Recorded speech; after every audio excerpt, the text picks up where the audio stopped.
Hi there, Andy here, and here's my easy 3 on self-care. Really important that we look after ourselves, the way we look after our cars if you've got one, the way we look after our houses if you live in one.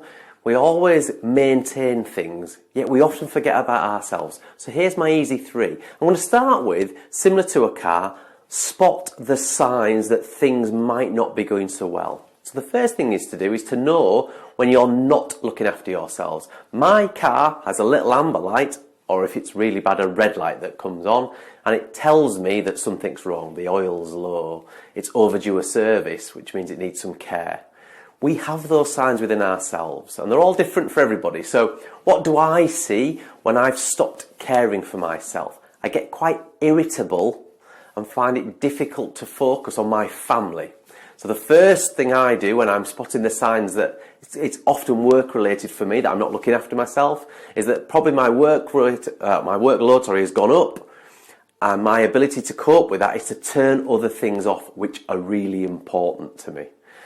However, we don't spot the signs, we can't do anything about it. So number 2 is, what do you do when you spot the signs? My overwhelming recommendation here is to act on it. So if you spot it, typically what's happening is you're not looking after yourself. So I like to, when I can, and this is the challenge, go for a walk. There's a beautiful walk around my village. I go from Kirkhamerton, where I live, up to Greenhamerton and back. It's about a 2-mile circuit. It takes about 40 minutes. No headphones, no mobile phone at all. Just a walk with myself, or a walk with my wife or my daughter, or all 3 of us. It's a great opportunity. Trust me, those 40 minutes spent doing that, or anything that you might find works for you, such as going to the gym, such as having a spa, taking a long bath, watching a TV show, whatever it is that gets you away from the thing that's causing you the amber light, before we get to the red light on our dashboard, is what you need to invest some time to do. So 40 minutes. Weirdly, if I do my 40-minute walk, I don't really find that I've lost 40 minutes and the world stops. I find that I can come back and get far more things done because I'm in a better place. I'm in a better place. That is one example. I'm sure you can think of lots of ways that you can look after yourself. There are lots of ways. The third thing is, don't wait for the amber light to come on in the first place.